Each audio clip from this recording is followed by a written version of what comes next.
Thank you for your patience this evening, but you're in for a real treat now. We're about to bring out two legends, one from the world of entertainment and one from the entire world. I want you all to stand up and welcome to the stage international award-winning actor, producer, and comedian Chris Tucker, and the iconic deputy of Dr. King, UN ambassador, and former mayor of Atlanta, Ambassador Andrew Young, and of course, John Hope Bryant.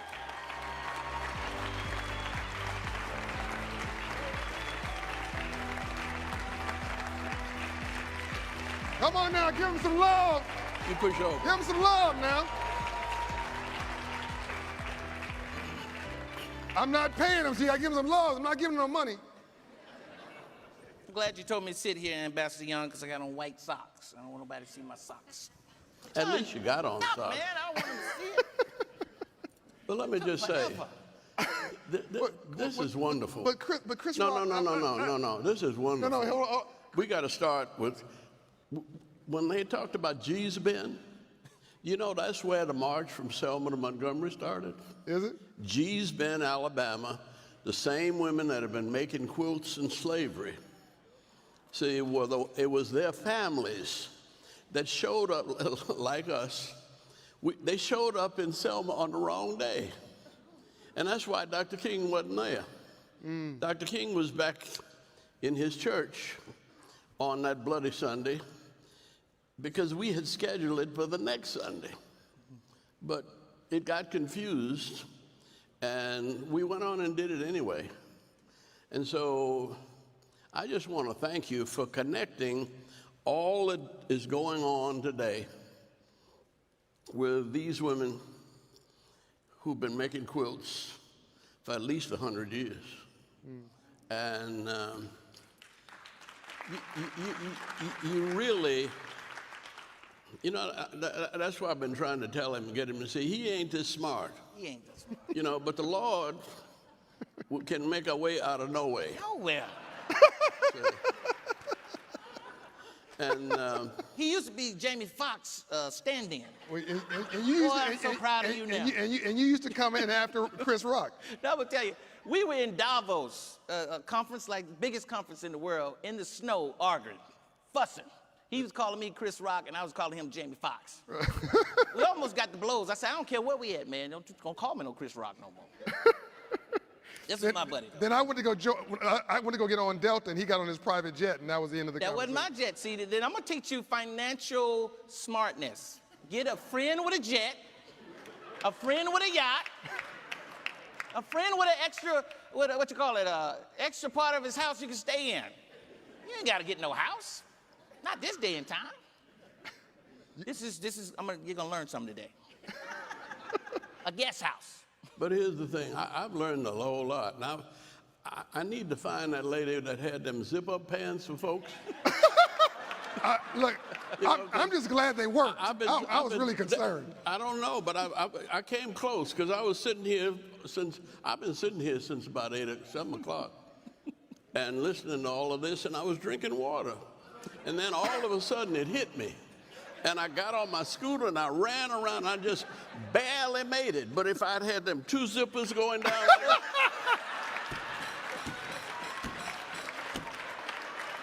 there. No, I'm telling you, this is very, very practical. And all of y'all gonna get old. If you're lucky. Oh my God. If you're lucky and get your shots, keep your mask on, you'll be around for a long time. That's right. Because that artificial intelligence he talked about? Sam Altman, yeah. Yeah, I saw them, I read about them. They can put this artificial intelligence and nanotechnology. And so they can get a little something and they can put it in your vein, and the automatic technology or the auto technology will run that little thing up your veins into your heart, and they won't have to cut you open to do fix your heart. They get a little nanotechnology thing, and it'll crawl up, do what it's got to do, and then crawl right back out. And that's who you had up here. Yep. People talking about where we are going Yep. and what we have to do to get there. Yep. And how'd you figure out it? Oh, you come from all the way from Compton. Compton. You come from Compton and you this smart? But I know your secret. I've been backstage with your mama and your mother-in-law and your wife. And you have had sense enough to surround yourself or to be surrounded That's right. by brilliant, beautiful women. That's the truth. Amen. See? Look at my mother clapping. And John, do they know you was a dancer on Soul Train? What is this, like a roast? No, it's Yeah. the truth. I didn't know it for 10 years. No, He you've just been- told me last week. No, Yeah. tell him about it. Tell him about it. Tell you about it. Let me show Oh, you. a great dancer. Look at it. Wow! Whoa! You okay? Call the ambulance. I think he broke something. No, don't drink water now. It'll come out right out. I mean, that's more strain on your groin than you had a long time. I don't know. No man that could do that. That was incredible. No, that was great, man. No, What else you got to say? We just messing with you. No, we just messing with you. Now it's your turn now.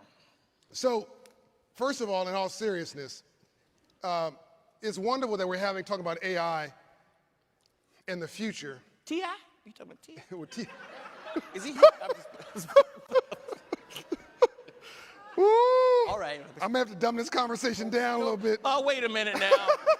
I went to Columbia High School. By the way, on a serious note, Chris Tucker is one of the smartest. I mean, he's funny, all that stuff. But on a serious note, when I went to Africa, there was Chris with President Clinton. When I went to Switzerland, one of 5 black people at the World Economic Forum in Davos, Switzerland, every year, sitting there taking it all in for 10 years straight. Chris Tucker. This dude he really don't sleep on how smart this guy is. He's much more than a brilliant comedian and a brilliant actor. Thank you. So on a serious note. I'll pay you tomorrow. I'll pay Yeah. you. But you Give me know, a bracelet. comedy makes the world go round. Well, That's right. comedy makes the world go round. It does. It really So before we get into this interactive conversation, and before Ambassador Young takes it wherever he wants to take it, I think it is two things. One, it put chills down my spine to be talking about the future and AI and all this in the same ballroom where you and Dr. King talked about the future of eradicating poverty with the Poor People's Campaign before he was assassinated. And I often ask you, Ambassador Young, why are you up so up so late all night? Carolyn Young, who's here, makes sure that you're taken care of, and she loves you into health every day. But I often worry, why are you running yourself so hard? Why do you give all your money away to others? And allow me to say this, because he's on that balcony when Dr. King was assassinated. I think it was April 4th, 1968. And when I asked him about giving away his money, Chris, he'll say it's not my money. That's why I ain't got none. But he would say, well, I'm here because my friend was assassinated. Because, by the way, the FBI report on the shooter was, if you miss the dreamer, kill the strategist. So he's known this in the back of his mind his whole life, that I'm mayor because my friend got shot. I'm UN ambassador because my friend got shot. I'm mayor of the city, I'm head of the Olympic Games because my friend got shot. I got this board position because my friend got shot. In other words, if he didn't get shot, he would have got shot, and he wouldn't be here. So he says, it's not mine, I'm just a trustee. I'm just giving it away, and I want to help as many people as I can, as long as I can. Do you know this man has 130 honorary doctorate degrees? Wow. 130. This is the closest. Nelson Mandela's grandson is here. Zonwan Mandela, he's on our board. He's here. Came here for Africa. He didn't come here for me. He came here for him. This is the closest you'll get to Nelson Mandela in the world. And he's right here in front of you. But let me just. No, stop. Yeah, hold on. You're going to take it over in a minute. I want to tell you what happened that night. Okay. When we were here. All right. Because Aretha Franklin was singing. Here. Yeah, supposed to be singing. But something happened with her and one of her boyfriends. And she was saying she was not going to sing. And who arose but Martin Luther King, the comedian. Wow. And they came together. Dr. King, you got to come up and talk to Ree. She's talking about, and he went up to the room and said, Ree, baby, now you can't be thinking about jumping down this hotel and messing up these white folks' lobby. They just let us in here. He said, come on now. We've been fighting all along to get in here, and you gonna cry your way. Come on, get it together. And she was really depressed. But that brought her out of it. And what she did was she picked up an ashtray and threw it at him, and fortunately he ducked. But that broke her depression. Yeah. And he said, you better come on down here and sing, baby. Everybody's here to see you. And she sang from about 8 o'clock to about 11 o'clock. Wow. And guess who was waiting to be the main speaker? Sidney Poitier. Wow. And so Sidney Poitier gets up at 11 o'clock, and he said, I don't care how long you all made me wait, I was not leaving here. He said, because the last time I was here, I was in the bus station. I was a barefoot boy that had picked strawberries and tomatoes and everything from Miami all the way up the road to Atlanta. And we were supposed to get paid and then get the bus to go back to Miami and then come back up and pick peaches the next time. He said, and I sat there and I said, but I want to go to New York because I'm going to be an actor. And he said, I couldn't talk. I had a speech impediment. I didn't have any decent clothes. I had the clothes I've been picking beans with all the way up. He said, and I sat there and I went to sleep. And he said, I woke up when somebody said, bus for New York. He said, and without thinking, I jumped up and got on that bus. And he said, somebody told him that they needed a janitor at Actor Studio. And he went there as the janitor, and he met Marlon Brando and Harry Belafonte and Wow. all of that group of actors that we all came to know, and he was the janitor. But he said they took an interest in him. And at first they just let him do walk-on parts and things, but he said that he would sit in front of the television set and try to speak like the announcer, because he had to get rid of his speech impediment because he was determined to be an actor. Sidney Poitier. Sidney Poitier Wow. started here as a raggedy boy from Cat Island in the Bahamas. So you all in a place of destiny.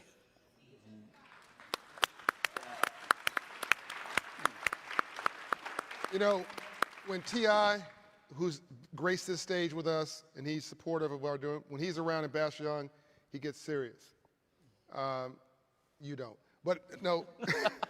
Well, I'm gonna tell you why. Because Ambassador Young is funnier than me. He's just a comedian, just like. Yeah, that's actually true. I mean, he keeps me laughing. He actually told me that we're coming out here, we're gonna rag on you. And I said, good. I've been wanting to say this stuff in public the whole time. So he gave me free range. You know, I wouldn't have said that. I'm too scared. Yeah, you ain't scared of nothing. That's one of the reasons I love you. But this is one of my good friends, one of my buddies, one of the smartest guys I know. He's talking about me, and that's one thing I do. I don't know much, but I know to hang around smart people, and John Bryan is a smart brother, good brother. Do anything for you. Every time you talk to him, can I do anything for you, brother? That's the first thing he say. Can I do something for you? And just a good-hearted guy, and I see why you're so successful. You can get me some stock in that lady that got them long drawers. That's right, John. Let's come out of this thing with some money. Help a brother out. And I ain't playing the dozens with you, but I was sitting with your mama, and she was sitting. Because she's almost as old as me. How old is your mama? Huh? How old is your 86? mama? Huh? 87. Well, see, I'm 89, so she had to look up to me. But together, we all, and all of y'all are going to soon know what it's like to wet your pants. So you better get with your sister and invest in it, because that's one thing. Peeing on yourself is universal. Oh my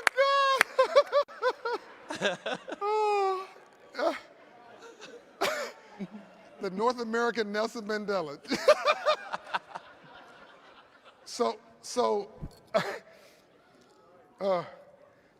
When I'm trying to return this to some level of seriousness. Why you gotta be so serious? Well, why not? So Chris, They're going to remember what I say. That's right. That's right. You get serious, they won't remember. won't Go remember. ahead. that's true. Keep up the flow. Keep it Yeah, going. yeah, I'm with you. Don't slow us down. But I do want to get at least a minute of seriousness in before we wrap. It's serious. Yeah, I know. I understand. Yeah. And get you off of me. No, so when I talk to you, Chris, and Ambassador Young late at night, what people don't know, and it's just like talking. Tommy Dortch is here somewhere, chairman of 100 Black Men. It's like my conversation with him. It's never about themselves. Huh? Nothing. He owed me $10. Yeah, he owes me 20. But he's never talking about himself. You're never talking about yourself. He's never talking about himself. And people may not realize this about you. You're always talking about, in your private moments, things that matter. And to your point, what you said about me, the only time Chris has ever asked me for something is for money for his foundation to help those less unfortunate. And he comes here, again, for free. He gave his time tonight.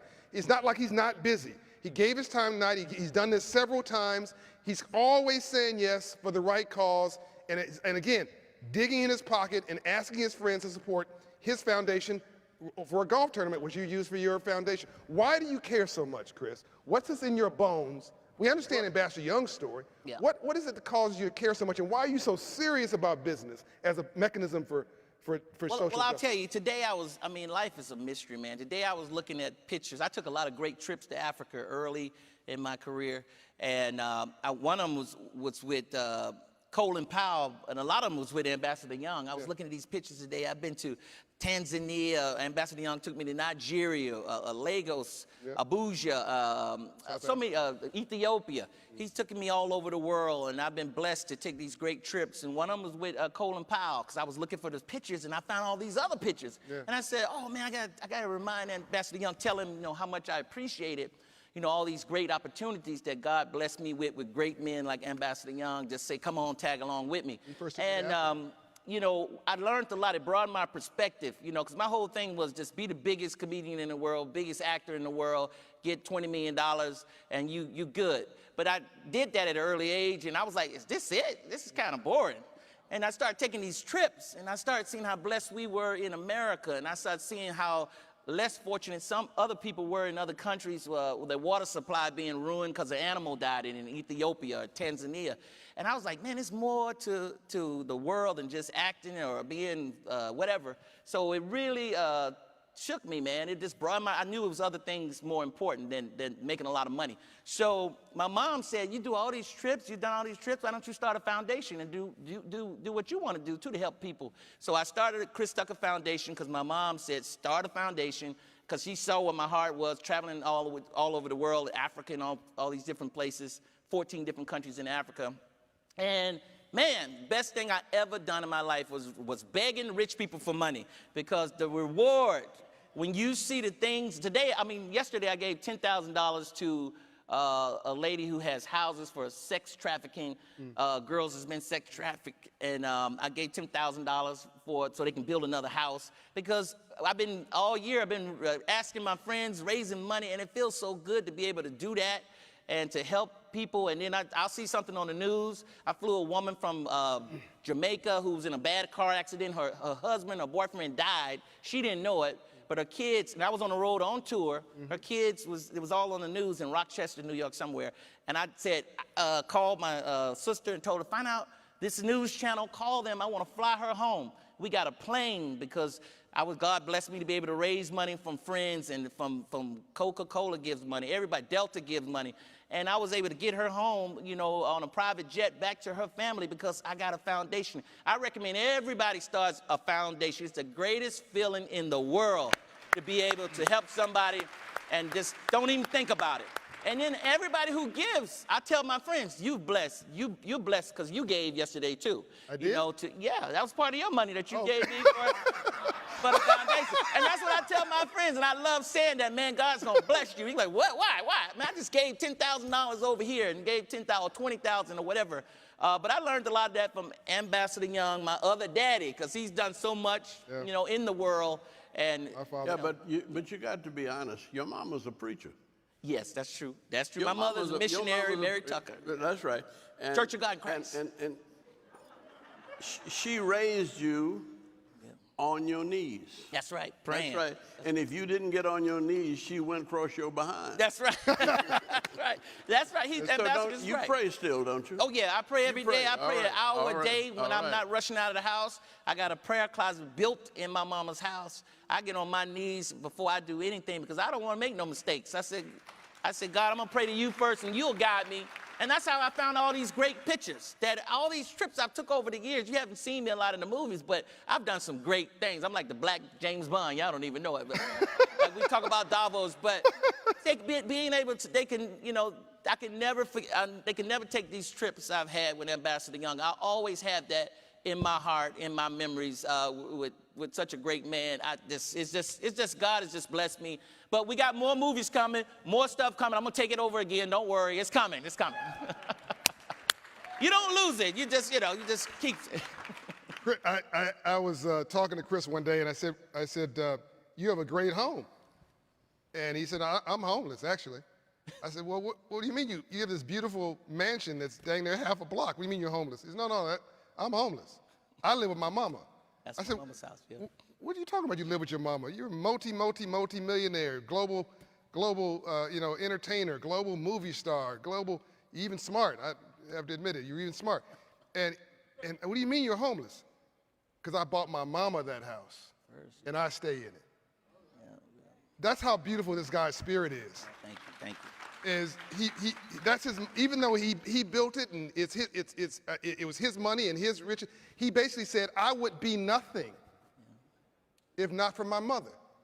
So that's her house. And she lets me stay there. And every Sunday, where's he at? At church with his mother, if he's not on the road. These are the stories you don't hear about people, about who they really are. Well, but if it's not your mama, it's your grandmama. Yeah. And if it's not your grandmama, it's your wife. Yeah. And if it's not your wife, it's your sister. But women make the world go round. That's true. That's true. So Carolyn Young, Carolyn is a great backbone for Ambassador Young. Give it up for Mrs. Young. Yes. Mrs. Young. And she's also really, really, really funny. You think Ambassador Young's funny. She's really funny. And I can't tell her jokes in public. So you just have to trust me that she's really funny and a really good person. She won't mind me telling this story because she has nothing but love for every part of Ambassador Young's life.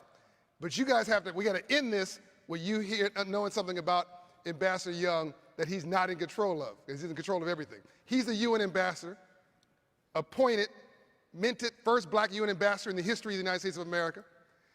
They go to a little town in the South where his late wife, Jean Childs Young, who's passed on to glory, is from her town.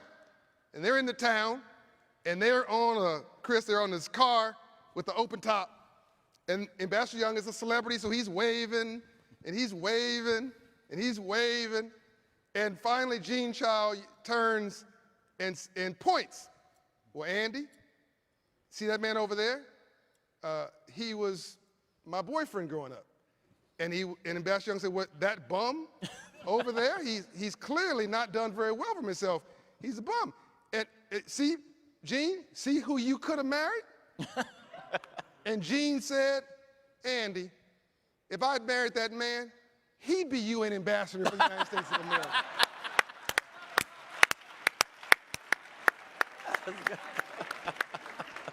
That ain't funny.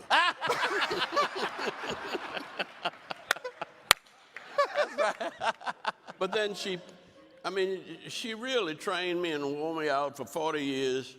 And then she found Carolyn and turned me over to Carolyn. And she'd been beating up on me for the last 25 years. And her mama came to live with us, and she was there. And now we got a crazy old dog that wants to put me out of my bed. But that's all right. That's all right. I'm going to make it. Love is work. I never seen the righteous forsaken, nor his seed begging bread. That's right. Have you guys enjoyed today? First time, we're out of time. We've exceeded the clock. This is the first time all of us been out in 2 years. So we having a bit of a love party here. Well, I'm going to keep a promise that pastors know well. Be good, be quick, and then be gone. So we're about to let you go because you never want to be the old guy in the club. We're going to let you go home. And I'm going to let Ambassador Young close us out as only he knows how. And Chris, why don't you say your final words, and we'll turn it over to him. But I hope you guys have enjoyed this return, this beginning of the return to some normalcy in our lives, over the rounded to it. We're going to get through it. Not even, as my wife would call it, an invisible monster like COVID is going to keep us down. We are going to rise again and meet the moment. Yep. Chris? I just thank you guys for having this here, John. Thank you for having this conference here. It's so important. Like I told you, I go to a lot of them. I go to Mike Milken's conference. Went to Clinton's conference in Davos. That's where you learn the best stuff. You meet the great people. So you guys take advantage of this. And thank you, man. God bless you. You're in hands, in good hands, good hands. Love you, man. But before we close, let's give thanks to General Colin Powell. Yeah. Yes.